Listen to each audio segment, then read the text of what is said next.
83 milliards de dollars en 2024. C'est le montant total des promesses d'investissement annoncées cette année lors des grands sommets internationaux. Mais où va réellement cet argent? Bienvenue dans cette vidéo où nous allons analyser les sommets Afrique Investissement, les opportunités ou les illusions. Alors notre objectif, c'est de décortiquer les annonces fracassantes d'investissements étrangers en Afrique et de voir si elles profitent vraiment aux Africains ou s'il s'agit d'une illusion tout simplement.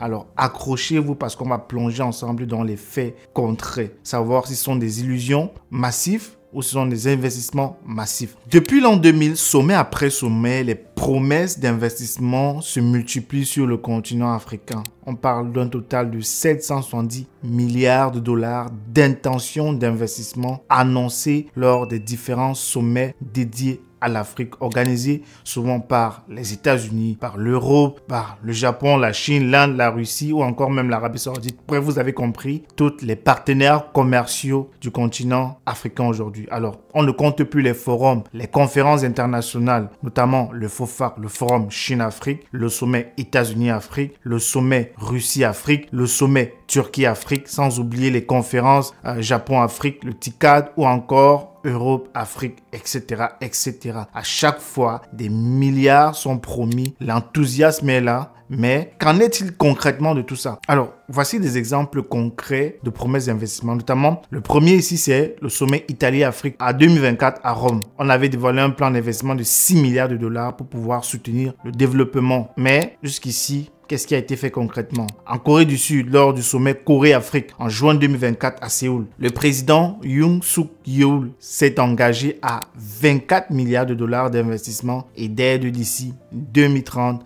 en faveur du continent. En Chine également, en septembre de l'année dernière, lors du forum de coopération sino-panafricaine à Pékin, le président Xi Jinping a promis 50 milliards de soutien financier sur 3 ans en Afrique. Ces annonces colossales font rêver sur le papier, mais ces investissements améliorent-ils, du moins, est-ce que ces investissements ont amélioré jusqu'ici la vie des Africains? Au-delà des promesses alléchantes, la question fondamentale qui se pose actuellement, c'est que signifie réellement cet argent pour l'Afrique et ses populations? Autrement dit, où vont ces milliards et qui en profite réellement? C'est ce qu'on va voir ensemble dans cette vidéo. Alors, si on gratte sous les vernis des discours, on constate que chaque partenaire étranger cherche à tirer du profit de la situation, souvent bien plus que le continent africain lui-même. Tour d'horizon des stratégies par pays. Si on part par exemple à Chine, Pékin finance en priorité les infrastructures telles que les routes, les ponts, les chemins de fer, etc. Les mines d'or, l'objectif c'est de sécuriser l'accès aux matières premières dont son économie a besoin. La Chine obtient du pétrole, du cuivre, du cobalt, etc. tout en inondant le marché africain de produits manufacturiers. Résultat, les échanges sont très déséquilibrés. Les exportations africaines vers la Chine restent essentiellement des minéraux bruts alors que la Chine exporte vers l'Afrique des biens industriels. En parallèle, la Chine s'est imposée comme créancier majeur du continent. Elle détient aujourd'hui, on parle de 60% de la dette bilatérale de nombreux pays africains, ce qui lui rassure un levier d'influence important sur le continent. Les États-Unis également. Washington met en avant des investissements dans l'agrobusiness, l'agriculture et l'agroalimentaire, des énergies telles que les projets de gazier, les énergies renouvelables. Officiellement, il s'agit de soutenir le développement durable, mais officieusement, les États-Unis cherchent également à contenir l'influence chinoise de plus en plus croissante sur le continent. L'administration de Biden avait annoncé 55 milliards de dollars d'investissement sur 3 ans en 2022. Objectif affiché, renforcer les liens pour concrétiser l'influence de Pékin et de Moscou en Afrique. En pratique, les Américains veulent tout simplement éviter que la Chine ne monopolise l'accès au marché des ressources sur le continent africain. Les terres arables, les terres rares, etc. Leur projet vise aussi à garantir les débouchés aux entreprises américaines sur le continent. Si on parle également de la Russie, Moscou joue la carte sécuritaire et hydrocarbures. Ces dernières années, le Kremlin a conclu des accords de coopération militaire avec plusieurs États. On parle de vente d'armes, d'envoi d'infrastructures ou de mercenaires comme la société Wagner qui combattait dans le Sahel. En échange des contrats miniers et pétroliers, la Russie cherche avant tout donc aussi également à renforcer son influence géopolitique sur le continent africain, notamment dans les pays où l'Occident recule de plus en plus. Lors du sommet notamment Russie-Afrique en 2023 à Saint-Pétersbourg, Vladimir Poutine a multiplié les gestes symboliques. Il annonce l'annulation de 23 milliards de dollars de dettes africaines, la livraison gratuite de milliers de tonnes de céréales à quelques pays alliés, l'ouverture également de nouvelles ambassades. En retour, Moscou s'attend à du soutien diplomatique, notamment à des votes à l'ONU, à des soutiens politiques également et à un accès privilégié aux ressources naturelles dans ces différents pays-là. La stratégie russe sert donc avant tout également les intérêts stratégiques, tandis que l'Afrique reçoit surtout une aide ponctuelle. On a parlé des céréales et de l'alimentation notamment. Si on parle également de l'Europe, de ce côté-là, l'Union européenne et les puissances européennes comme la France, l'Allemagne, l'Italie ont le mot d'ordre commerce et de l'énergie avec en toile de fond la question migratoire. L'Europe investit dans des projets énergétiques en Afrique, de gaz naturel, hydrogène vert, les énergies renouvelables, etc. en partie pour sécuriser son propre approvisionnement et réduire la dépendance d'autres régions. Par exemple, l'Italie ambitionne de créer un hub énergétique en Méditerranée avec le gaz africain. En même temps, les Européens conditionnent souvent leur aide à des efforts de contrôle de l'immigration africaine vers l'Europe. Lors du sommet Italie-Afrique en 2024 à Rome, l'Italie a clairement lié son investissement de 6 milliards de dollars à la création d'un pôle énergétique pour l'Europe tout en freinant l'immigration africaine vers l'Europe. Et l'Union européenne a également annoncé un plan d'investissement de 150 milliards de dollars pour l'Afrique, l'initiative Global Gateway, en partie pour rivaliser avec la Chine également, il faut le dire de manière très claire, et aussi pour favoriser la stabilité et retenir, du moins contenir les flux migratoires. En somme, l'Europe veut protéger ses intérêts et obtenir des matières premières également de l'Afrique, que ce soit des hydrocarbures ou des minéraux, et éviter des crises migratoires tout en promouvant officiellement un partenariat égal à égal. Ce tour d'horizon montre que chacun de ces pays, de ces continents, récupère sa mise. La majorité des gains, qu'ils soient financiers, stratégiques ou en ressources, reviennent aux investisseurs étrangers. Pour l'Afrique, en revanche, ces projets s'accompagnent bien souvent des contreparties extrêmement lourdes, il faut le dire. Notamment des dettes colossales. Si on prend par exemple un exemple comme ça, les prêts chinois ont explosé durant la dernière décennie, atteignant 30 milliards, tenez-vous bien, en 2016, avant que Pékin ne doive ralentir fortement ses financements. Moins de 5 milliards de dollars en 2023. Alors, face aux difficultés de remboursement, tout simplement, des pays africains. De même, de nombreux pays africains se retrouvent comme ça, endettés envers les créanciers occidentaux et ou multilatéraux après avoir accueilli des projets coûteux. Qui paye la note au final? Bien souvent, ce sont les États africains et le contribuable qui doivent rembourser sur des années, voire des décennies. C'est là qu'est l'illusion. Ces investissements massifs ne sont pas des cadeaux et profitent d'abord à ceux qui le font, il faut le dire ici. La réalité, c'est que l'Afrique aujourd'hui est une économie piégée. Malgré ces centaines de milliards qui sont promis à l'Afrique reste en retard sur le plan du développement, une réalité économique structurelle qui explique en grande partie ce paradoxe. Le continent continue d'exploiter principalement des matières premières brutes au lieu de les transformer et d'en tirer de la valeur ajoutée sur place. Autrement dit, les richesses africaines quittent le continent à l'état brut pour revenir ensuite sous la forme finie, vendue beaucoup plus cher tout simplement, parfois même au-delà du prix qu'il vaut sur le marché en général. Les auteurs du rapport panafricain l'ont souligné, la batterie des accords signés lors des sommets tend à réduire l'Afrique au rôle d'exploiteur de ressources brutes tout en protégeant les intérêts des entreprises étrangères. Et c'est exactement le piège dans lequel l'économie africaine est enfermée depuis l'indépendance. Et bien avant même, si on veut être plus vrai. Alors,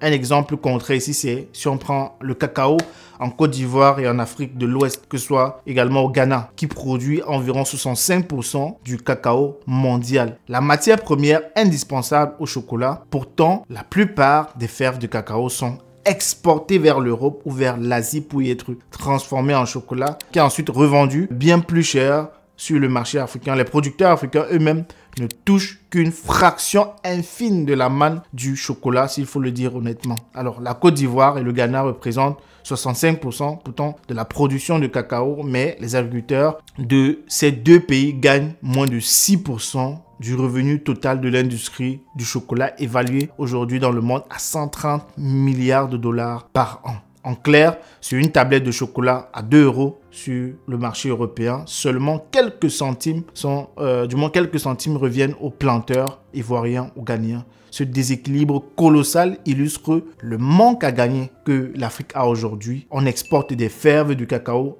bon marché et on importe du chocolat de luxe. Alors, ce schéma se répète pour de nombreuses ressources africaines. Le pétrole brut qui est exporté ou on importe des carburants raffinés, le coton qui est exporté et on importe en retour des vêtements, des minerais qui sont exportés et on importe en retour des smartphones, faute d'industrie, faute de transformation locale et la valeur ajoutée échappe donc comme ça très concrètement au continent. Les conséquences sont directes, il faut le dire. L'Afrique ne peut pas s'enrichir de cette manière. Malgré sa richesse, le continent abrite environ 18% de la population mondiale mais génère moins de 3% du PIB mondial. Cette vulnérabilité économique se traduit donc très clairement par un chômage qui est tout simplement extrêmement élevé aujourd'hui sur le continent, des revenus qui sont extrêmement faibles pour les travailleurs de base, une dépendance aux cours mondiaux des matières premières. Donc voilà concrètement le piège actuel dans lequel se trouve le continent africain. Alors, qu'est-ce qu'il faut faire concrètement face à tout cela? Quelles sont les solutions face à ce constat qui est presque aujourd'hui alarmant? Quelles solutions pour l'Afrique, pour que l'Afrique reprenne la main et transforme ses milliards? Alors, je propose pour cela 3 pistes de solutions. Première solution, l'Afrique devrait s'asseoir et voir comment négocier d'un seul bloc et parler d'une seule voix. Le problème ici est qu'individuellement, chaque pays africain pèse peu face aux grandes puissances. Mais ensemble, les Africains représentent un marché de 1,4 milliard de personnes et d'immenses ressources. Donc, l'Afrique gagnerait à s'unir dans les négociations. Donc, cela pourrait passer par la création d'une agence africaine de négociation des investissements ou plus important encore, par un mandat confié à l'Union africaine pour discuter au nom de tous, tout simplement. Bien sûr, en tenant naturellement compte des positions communes avant les sommets. Alors, concrètement, l'Union africaine, qui a désormais un siège au G20, peut servir de porte-parole unique sur des grandes initiatives avec une approche collective. Il serait donc plus facile comme ça d'imposer des conditions équitables et d'éviter que les puissances ne jouent la division entre les pays.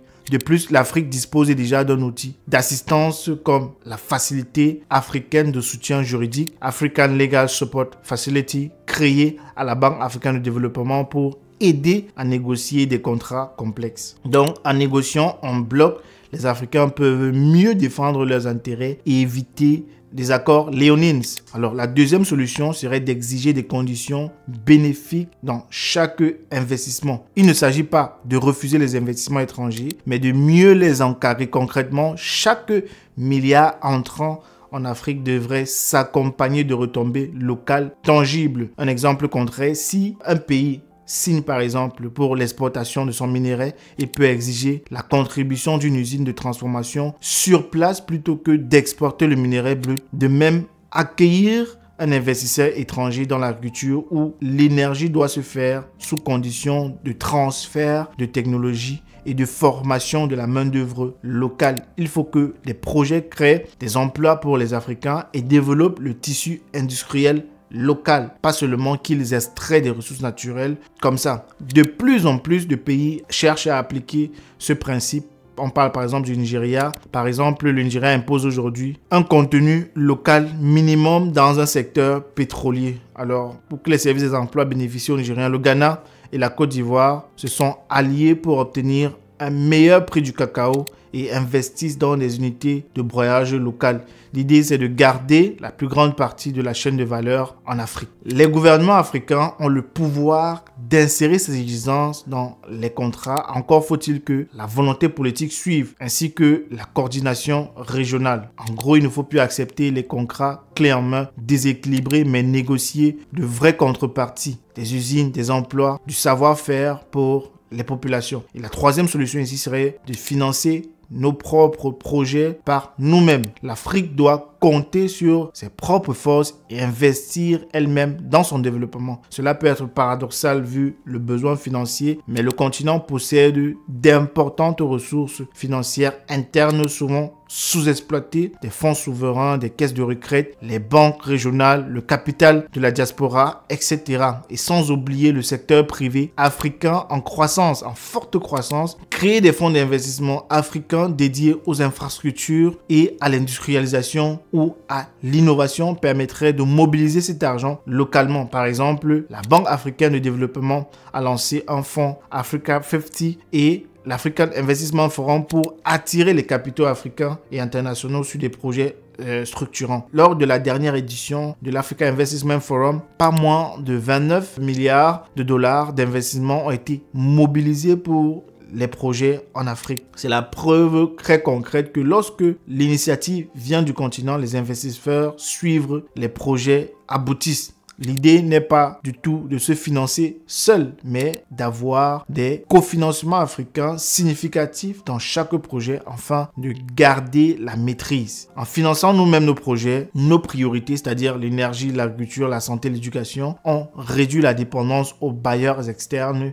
et on démontre la confiance en nos propres opportunités. De plus, cela donne de plus de poids pour attirer les partenaires équilibrés, du moins les partenariats équilibrés. Un investisseur étranger sera plus enclin à respecter les conditions s'il voit que l'Afrique apporte aussi des fonds sur la table et peut choisir ses partenaires au-delà des fonds publics. Encourager des entrepreneurs africains et les partenariats intra-africains, par exemple entre pays africains émergents et voisins, fait partie également de la solution. Par exemple, la zone africaine de libre-échange continental va dans ce sens, en stimulant le commerce et l'investissement au sein du continent. Donc, voici tout un tas de solutions qui pourraient bénéficier à l'Afrique aujourd'hui afin d'avoir sa propre souveraineté, son propre système d'économie, son développement, bref, qui pourrait amener l'Afrique à s'asseoir à la table des grands et arrêter d'attendre les aides, des promesses de financement, etc.